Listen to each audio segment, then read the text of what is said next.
Hello, you made it back.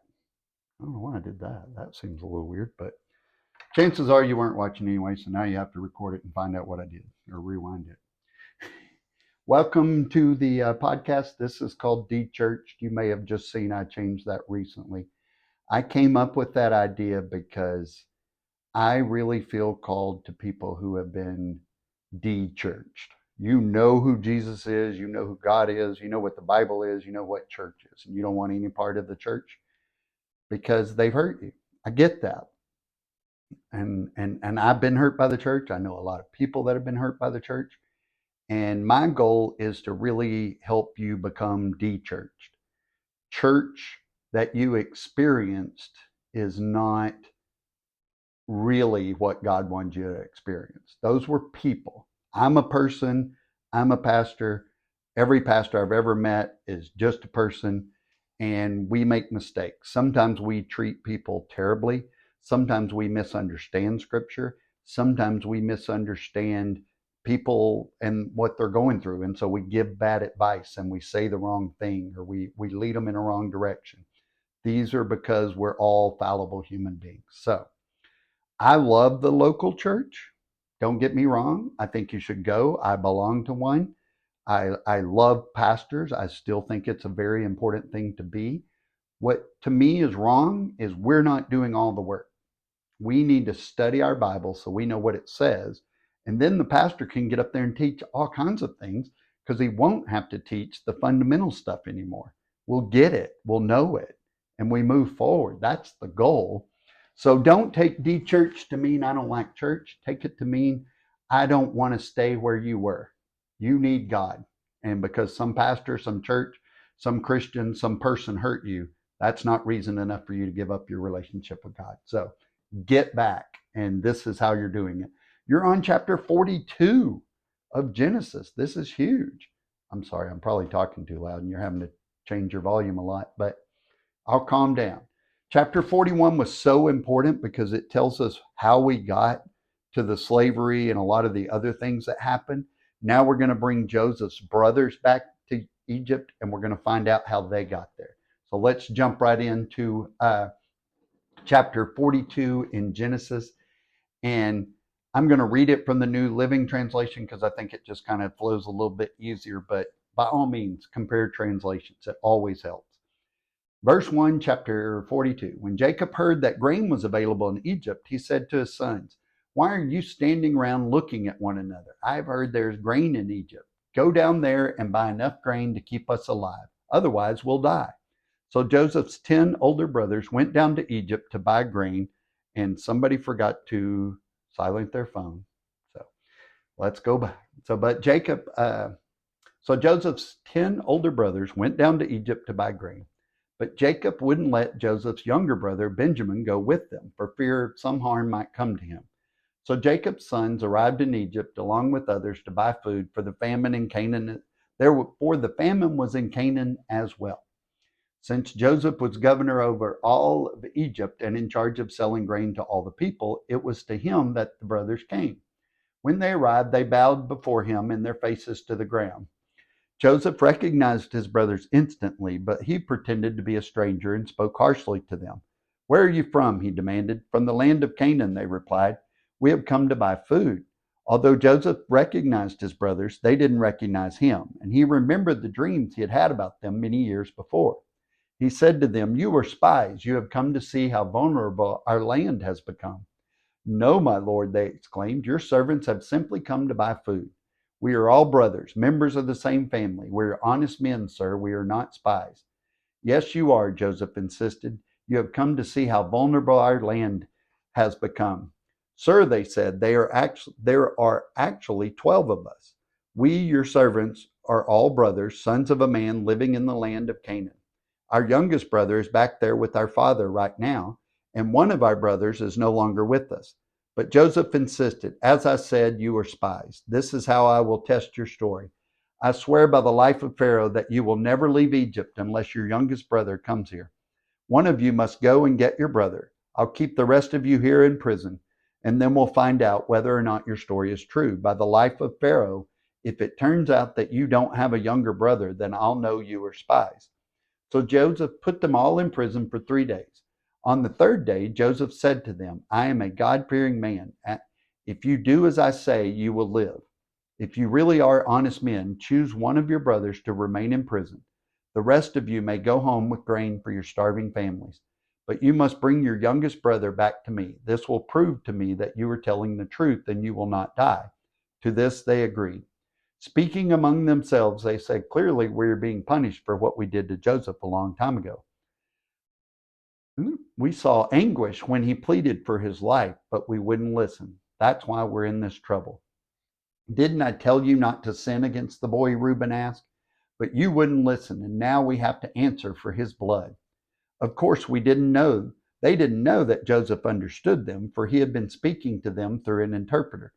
Now he turned away from them and began to weep, for he regained his composure. He spoke to them again. Then he chose Simeon from among them and had him tied up right before their eyes. Joseph then ordered his servants to fill the men's sacks with grain, but he also gave secret instructions to return each brother's payment at the top of his sack. He also gave them supplies for their journey home. So the brothers loaded their donkey with the grain and headed for home. But when they stopped for the night, and one of them opened his sack to get grain for his donkey, he found his money at the top of the sack. Look, he exclaimed to his brothers, my money has been returned, and it's here in my sack. Then their hearts sank. Trembling, they said to each other, what has God done to us? When the brothers came to their father Jacob in the land of Canaan, they told him everything that had happened to them. The man who is governor of the land spoke very harshly to us. They told him, he accused us of being spies scouting the land. But we said, we are honest men, not spies. We are 12 brothers, son of one father. One brother is no longer with us, and the youngest is home with his father in the land of Canaan. Then the man who is governor of the land over us, this is how I will find out if you're honest men. Leave one of your brothers here with me and take grain for your starving families to go on home. But you must bring your youngest brother back to me. Then I will know that you are honest men and not spies. As they emptied out their sacks, there in each man's sack the bag of money he had paid for the grain.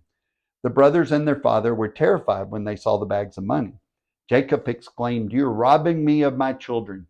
Joseph is gone, Simeon is gone, and now you want to take Benjamin too. Everything is going against me. Then Reuben said to his father, you may kill my 2 sons if I don't bring Benjamin back to you. I'll be responsible for him, and I promise to bring him back. But Jacob replied, my son will not go down with you. His brother Joseph is dead, and he is all I have left. If anything should happen to him on your journey, you will send this grieving white-haired man to his grave. It's also a great thing to tell your other kids that if you lost one kid, that would be devastating and you would lose everything. That's good parenting there. So it's really crucial that the Nile overflow, because when it overflows its banks, it leaves a lot of minerals and sediment and vitamins for the land. And it overflowed the land, it watered it too. So the Nile didn't dry up, it just didn't overflow. It didn't produce the abundance. So low rainfall for years in Egypt and in Canaan caused a big problem, because usually it would happen in one or the other. So they would just go to one or the other to get food. But it was different. It happened both places. So had God not given Pharaoh this prophetic dream, there would have been massive starvation in Canaan and Egypt. And the story that we know as the Exodus wouldn't have happened, because those people would have died out. So Egypt sold a lot of their food too to other nations. So that's another way they got really wealthy. For the people, though, the Egyptian people, it was this Semite foreigner, this Joseph, who was to blame, because he was the one they all saw every day. And then they blame his family, the tribes of Israel, when they come. So they still blame the Jews for the wealth they took when they left during the Exodus. So there's still a lawsuit in the World Court every once in a while trying to get this money back. So Egypt believes that the Exodus happened. So back in Canaan, we see Jacob, he's in dad mode saying, why are you just sitting around here? And these are middle-aged and older men. These are not little kids sitting around the yard. These are men that are like, hey, your family's about to starve. You need to do something about it. God didn't choose men who are great. He chose mediocre men. He chose these particular ones because he's great, not because they are. He chose me because he's great, not because I am. So Jacob orders them, except for Benjamin, to go to Egypt. He also, kept him because he was his favorite, obviously. But remember, Joseph, he looked Egyptian because he had lived there this whole time. He had makeup on, he had an Egyptian name, he was clean shaven, his clothes, his hair, it was all Egyptian. And he spoke Egyptian. I find it interesting that he still speaks Hebrew. He remembered his native language, and that's important. So he remembered all of his dreams, and it was at this moment that those dreams were really coming true. His family was coming back and bowing to him, and he realized all the divine providence that had been at work to bring him to this moment. He now knew why God allowed all this stuff to happen. That's a great feeling. I don't know if you've ever experienced it, but when you've gone through something really, really bad, and then you find out it was all God's providence, he was taking you somewhere, such an amazing feeling because you're not upset anymore. You're not mad or angry or hurt. So some testing was needed, obviously, to see if his brothers had been prepared by God to receive what he's about to tell them. The brothers assumed he was an Egyptian and just couldn't understand him, obviously. So he also heard Reuben trying to absolve himself. It's like, hey, I told y'all not to do that. Joseph must have believed him because rather than keep the all-important firstborn, which is Reuben, he ordered Simeon, the second one, to be born, to the second son to be held hostage. So Joseph messes with their heads a little bit. I'm the youngest brother. I've got all my oldest brothers here, and they are kind of within my realm. I'm going to take advantage of it. He's a regular little brother, just like me and a lot of other little brothers. So they all decided that God was just giving them what they deserved, and that is common. My bride this morning, we were talking, and she said, maybe it's a result of that. And I immediately stopped it and said, no, it's not. We've been forgiven. We've got to believe that we've been forgiven and quit thinking that way. But it's human nature to always go back that way. Jacob's reply is, you've taken two of my children away, and now you want a third. So he blames them for what happened with Joseph, and now he blames them for Simeon being held hostage there. He's not going to let them take a third. So Reuben gives Jacob the guarantee. Of course, he doesn't really trust Reuben too much. But we see the wisdom in Reuben being denied his firstborn birthright too, because he's always making these big statements without really thinking through the consequences of that. And he makes promises based on emotions, not logic. So we won't hear from Reuben anymore. He's set aside, and we'll hear from Judah more. And from Judah is where the Jews come from, and it's where Jesus comes from.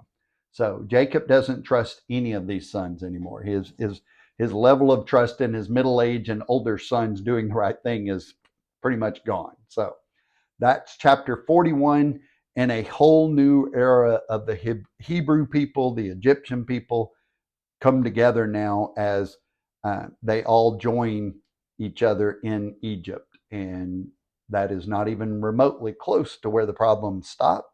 It's where we get a whole bunch of new problems. So that's chapter 42. God bless you. Thank you for joining us. Love God, love people, and change the world.